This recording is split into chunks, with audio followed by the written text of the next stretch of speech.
Kami bersyukur Tuhan, sebab Kau Bapa yang selalu mengerti kami. Ini kami umat-Mu, ini kami anak-Mu, kami mau datang sujud di altar-Mu Tuhan.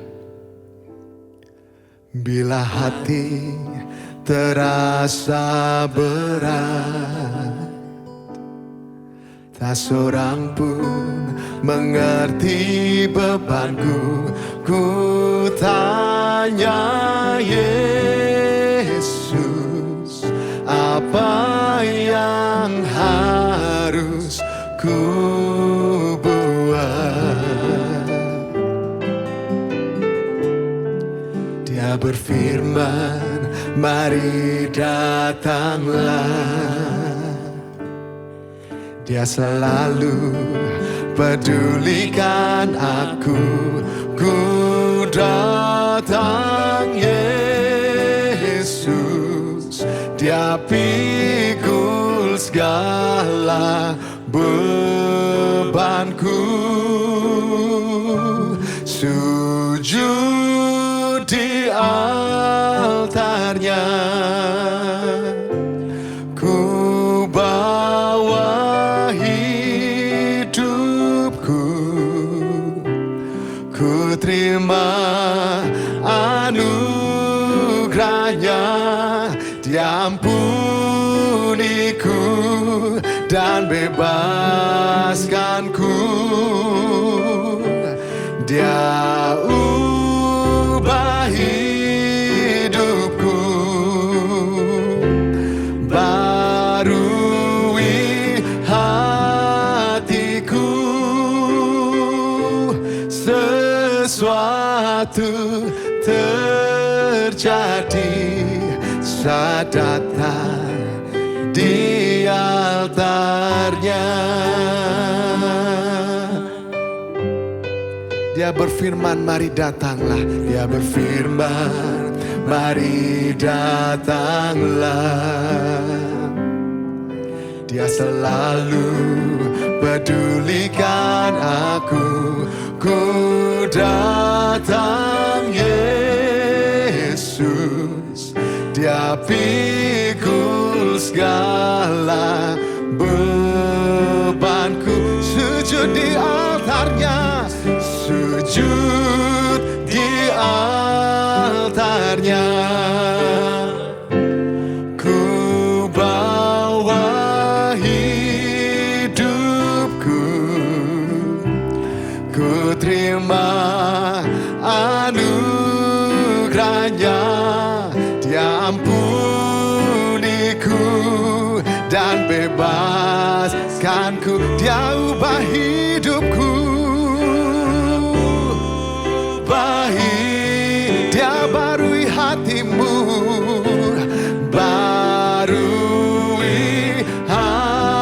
dan kami percaya Tuhan, sesuatu terjadi saat datang di altarnya. Sujud di altarnya, sujud di altarnya. Inilah hidup kami, ku bawa hidupku. Ku terima anugerahnya, Dia ampuniku dan bebaskanku. Dia ubah hidupku,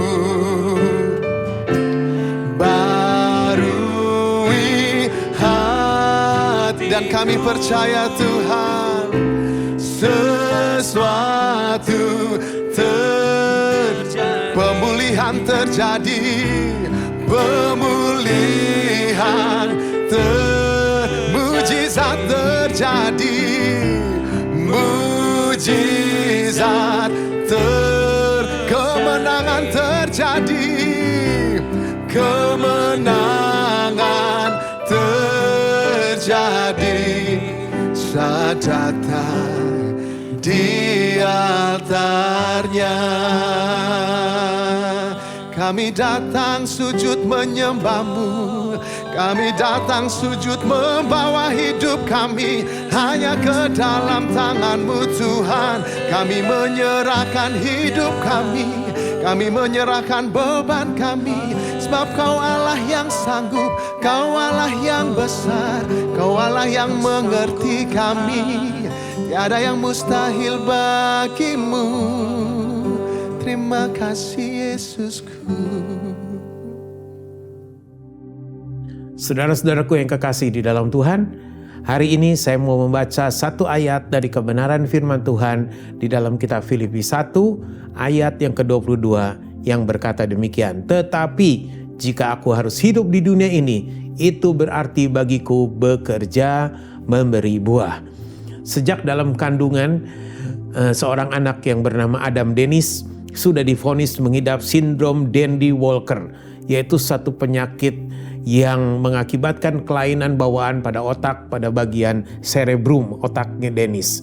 Kondisi ini menghasilkan kecacatan dan kelainan fisik bagi banyak bagian tubuhnya Dennis, seperti jantungnya, otak, tulang belakang, dan bagian-bagian lain dari tubuhnya. Namun yang membuat begitu menjadi luar biasa adalah bagaimana perjuangan Adam Dennis dan orang tuanya yang tidak pernah putus asa dalam menghadapi berbagai penyakit yang berat ini. Sampai detik terakhir dari masa hidupnya yang singkat, Adam Dennis dapat tetap memberikan dampak dan menginspirasi begitu banyak orang yang hidup di sekitarnya.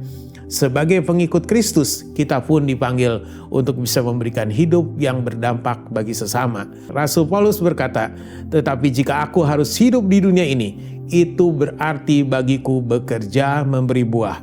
Ayat ini mengingatkan kita, selama Tuhan masih menganugerahkan kehidupan bagi kita, maka selama itu pula kita harus menyerahkan hidup kita untuk dipakai oleh Tuhan menjadi alatnya. Kita dipanggil untuk menjalani kehidupan yang berdampak bagi orang lain, serta menghasilkan buah. Buah yang dihasilkan harus bukan buah yang biasa-biasa saja, melainkan buah yang manis, yang dapat menjadi berkat bagi sesama, serta memuliakan Tuhan. Dengan kata lain, Paulus mengingatkan yang terpenting bukan berapa lama kita hidup di dunia ini, tetapi seberapa besar hidup kita berdampak dan berbuah bagi orang lain. Yesus sudah memberikan teladan dalam hidupnya. Dia hidup selama 33 tahun di dalam dunia ini. Yesus ada di dunia ini telah begitu banyak orang yang merasakan kasih Allah yang begitu besar. Hal ini mengajarkan kepada kita untuk kita juga bersedia memberikan hidup kita untuk melayani Tuhan dan mengasihi sesama manusia. Tuhan memberkati kita. Amin. Bapa di dalam surga, kami mau belajar di tengah-tengah kesulitan hidup, mungkin juga sakit penyakit yang sedang kami alami. Di tengah berbagai rintangan dalam kehidupan, kami tetap mau berdampak bagi lingkungan sekitar kami. Kami mau menjadi berkat Tuhan, agar nama Tuhan senantiasa dipermuliakan di dalam kehidupan kami. Terima kasih untuk berkat-Mu Tuhan. Dalam nama Yesus Kristus kami berdoa. Amin. Filipi 1. Salam dari Paulus dan Timotius, hamba-hamba Kristus Yesus. Kepada semua orang kudus dalam Kristus Yesus di Filipi, dengan para penilik jemaat dan diaken. Kasih karunia dan damai sejahtera dari Allah, Bapa kita, dan dari Tuhan Yesus Kristus menyertai kamu. Ucapan syukur dan doa. Aku mengucap syukur kepada Allahku setiap kali aku mengingat kamu. Dan setiap kali aku berdoa untuk kamu semua, aku selalu berdoa dengan sukacita. Aku mengucap syukur kepada Allahku, karena persekutuanmu dalam berita Injil mulai dari hari pertama sampai sekarang ini. Akan hal ini aku yakin sepenuhnya, yaitu Ia yang memulai pekerjaan yang baik di antara kamu, akan meneruskannya sampai pada akhirnya pada hari Kristus Yesus. Memang sudahlah sepatutnya aku berpikir demikian akan kamu semua, sebab kamu ada di dalam hatiku, oleh karena kamu semua turut mendapat bagian dalam kasih karunia yang diberikan kepadaku, baik pada waktu aku dipenjarakan, maupun pada waktu aku membela dan meneguhkan berita Injil. Sebab Allah adalah saksiku betapa aku dengan kasih mesra Kristus Yesus merindukan kamu sekalian. Dan inilah doaku, semoga kasihmu makin melimpah dalam pengetahuan yang benar dan dalam segala macam pengertian, sehingga kamu dapat memilih apa yang baik, supaya kamu suci dan tak bercacat menjelang hari Kristus, penuh dengan buah kebenaran yang dikerjakan oleh Yesus Kristus untuk memuliakan dan memuji Allah. Kesaksian Paulus dalam penjara. Aku menghendaki, saudara-saudara, supaya kamu tahu bahwa apa yang terjadi atasku ini justru telah menyebabkan kemajuan Injil. Sehingga telah jelas bagi seluruh istana dan semua orang lain, bahwa aku dipenjarakan karena Kristus. Dan kebanyakan saudara dalam Tuhan telah beroleh kepercayaan karena pemenjaraanku untuk bertambah berani berkata-kata tentang firman Allah dengan tidak takut. Ada orang yang memberitakan Kristus karena dengki dan perselisihan. Tetapi ada pula yang memberitakannya dengan maksud baik. Mereka ini memberitakan Kristus karena kasih, sebab mereka tahu bahwa aku ada di sini untuk membela Injil. Tetapi yang lain karena kepentingan sendiri dan dengan maksud yang tidak ikhlas. Sangkanya dengan demikian mereka memperberat bebanku dalam penjara. Tetapi tidak mengapa, sebab bagaimanapun juga, Kristus diberitakan, baik dengan maksud palsu maupun dengan jujur. Tentang hal itu aku bersuka cita, dan aku akan tetap bersuka cita, karena aku tahu bahwa kesudahan semuanya ini ialah keselamatanku oleh doamu dan pertolongan Roh Yesus Kristus. Sebab yang sangat kurindukan dan kuharapkan ialah bahwa aku dalam segala hal tidak akan beroleh malu, melainkan seperti sedia kala. Demikian pun sekarang, Kristus dengan nyata dimuliakan di dalam tubuhku, baik oleh hidupku maupun oleh matiku. Karena bagiku hidup adalah Kristus dan mati adalah keuntungan. Tetapi jika aku harus hidup di dunia ini, itu berarti bagiku bekerja memberi buah. Jadi mana yang harus kupilih? Aku tidak tahu. Aku didesak dari dua pihak. Aku ingin pergi dan diam bersama-sama dengan Kristus. Itu memang jauh lebih baik, tetapi lebih perlu untuk tinggal di dunia ini karena kamu. Dan dalam keyakinan ini tahulah aku akan tinggal dan akan bersama-sama lagi dengan kamu sekalian supaya kamu makin maju dan bersuka cita dalam iman. Sehingga kemegahanmu dalam Kristus Yesus makin bertambah karena aku, apabila aku kembali kepada kamu. Nasihat supaya tetap berjuang.